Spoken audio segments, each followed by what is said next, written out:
আসলে আমার চাকরিটা পেয়ে গেছি শুধু অ্যাপ্লাই করছে শুধু 120 টাকা।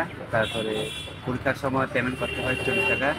তারপরে আমার মাঠে সবগুলো কাজে মানে প্রতিযোগিতা মানে পাস হয়ে গেছি, এই পর্যায়ে চলে আসছি। সব মানে ধাপগুলো আমরা পাস করে আসছি। কালকে ছিল বাইরের পরীক্ষা, বাইরের পরীক্ষা পাস করে আজকে এখানে চলে আসছি। আসলে আমি এত আশা করি নাই আমি এই পর্যায়ে আসবো। আসলে আমার বাড়ি অনেক দুর্গম উপজেলা থেকে আসছি। আমাদের বাড়িতে ছিল না কোনো নেট, ছিল না কোনো কারেন্ট, কোনো আমার মা বাবার সাথে যোগাযোগ করতে পারছি না। বাবা মার সাথে একদিন ওখান থেকে মানে পাহাড়ে উঠে আমাকে কল দেয়। আমি ছোটোবেলায় থেকে সপ্তাহে বড়ছড়ি পড়াশোনা করি ক্লাস 6 থেকে।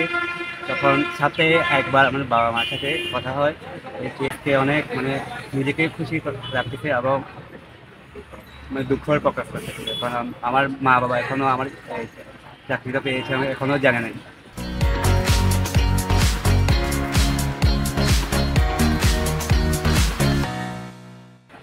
অফলাইনে দেখেছি যে ইচ্ছার করার দিছে পুলিশে, তো আমার বাবাকে বলেছি অ্যাপ্লাই করে দিতে।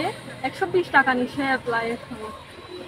আমার ছোটবেলা থেকে অনেক ইচ্ছা যে আমি পুলিশের চাকরি করব, আমার বাবা মারও অনেক ইচ্ছা, যার কারণে আমি অনেক খুশি হয়েছি। আমার মানে বলে বোঝানো যাবে না, কোনো কাগজ ছাড়াই হচ্ছে এতদূর আসা।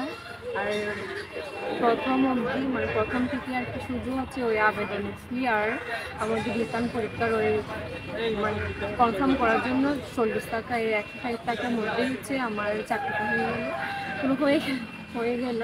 তারপর হচ্ছে বাংলাদেশ পুলিশে আসা প্রথম কারণ হচ্ছে আমার নিজেরও স্বপ্ন আসে ছোটবেলা থেকে, আর আমার মায়ের মানে অনেক পছন্দ আর কি। বিশেষ করে আমার মায়ের জন্য এতদূর আসা আমার। আসলে ছোটবেলা থেকে একটা ইচ্ছা ছিল যে একটা সরকারি চাকরি পাবো, বা আমাদের এখন যে জেনারেশন একটা সব ছেলেদের ইচ্ছা থাকে যে একটা সরকারি জব বা একটা ডিফেন্স একটা জব করবে। তো আমারও সেরকম একটা ইচ্ছা ছিল।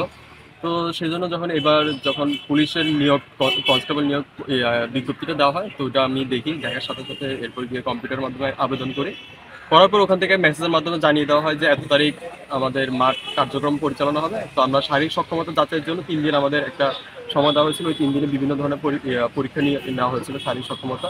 তো আল্লাহর রহমতে সবগুলোতে আমরা উত্তীর্ণ হতে পেরেছি নিজ যোগ্যতার মাধ্যমে। সবগুলো শারীরিক সক্ষমতা দেওয়ার পরে এরপর হচ্ছে যে আমাদের লিখিত পরীক্ষা একটা ডেট দেওয়া হয়। তো লিখিত পরীক্ষা মাশাআল্লাহ যেহেতু ভালো মতো প্রিপারেশন নিয়েছিলাম, তো লিখিত পরীক্ষা ভালোভাবে দেওয়ার কারণে লিখিত পরীক্ষা আমরা উত্তীর্ণ হওয়ার পরে এরপর আমাদের ভাইবা অনুষ্ঠিত হয়। তো এখানে আমরা বলতে পারি যে 100% সততার মাধ্যমে এখানে যার যোগ্যতা আছে, যার মেধা আছে, মেধার ভিত্তিতে তারা কি এখানে চান্স পেয়েছে বা চূড়ান্তভাবে তারা কি উত্তীর্ণ হতে পেরেছে।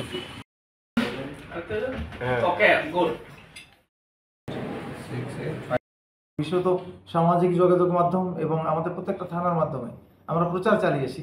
তো আমাদের এখানে সর্বমোট আমরা দেখেছি যে 785 জন প্রার্থী আবেদনকারী ছিল। সেখানে আমরা প্রথম তাদেরকে ডকুমেন্ট, তাদের মাপ, এটা আমরা পরীক্ষা করেছি। এরপর ফিজিক্যাল এন্ডুরেশন টেস্ট আমাদের একটা আছে, শারীরিক সক্ষমতা, এটা আমরা এই পর্যায়ে আমাদেরকে বিভিন্ন পরীক্ষা রয়েছে, সে পরীক্ষার মাধ্যমে তাদেরকে বাছাই করেছি। সর্বশেষ যারা ছিলেন তাদেরকে আমরা লিখিত পরীক্ষা, একটি স্ট্যান্ডার্ড লিখিত পরীক্ষা যেটা পুলিশ হেডকোয়ার্টার কর্তৃক হয়েছে, বাস্তবায়ন হয়েছে, এবং পরীক্ষার খাতা মূল্যায়ন হয়েছে পুলিশ হেডকোয়ার্টার কর্তৃক নির্ধারিত পরীক্ষকের মাধ্যমে। এর মাধ্যমে সর্বশেষ তাদেরকে আমরা যাচাই বাছাই করেছি, তাদের মনস্তাত্ত্বিক পরীক্ষা এবং ভাইবা পরীক্ষা। এর মাধ্যমে আমরা চেষ্টা করেছি রাঙ্গামাটি জেলায় অংশগ্রহণকারীদের মধ্য থেকে মেধার ভিত্তিতে সর্বোত্তম মেধাটাকে নির্বাচন করা। সেখানে আমরা খুব তৃণমূল পর্যায়ের প্রার্থীদেরকে পেয়েছি, যারা খুব হতদরিদ্র পরিবারের সন্তান, যারা এখানে পরীক্ষা অংশগ্রহণ করেছে, তাদের যথেষ্ট মেধা এবং প্রতিভা আছে।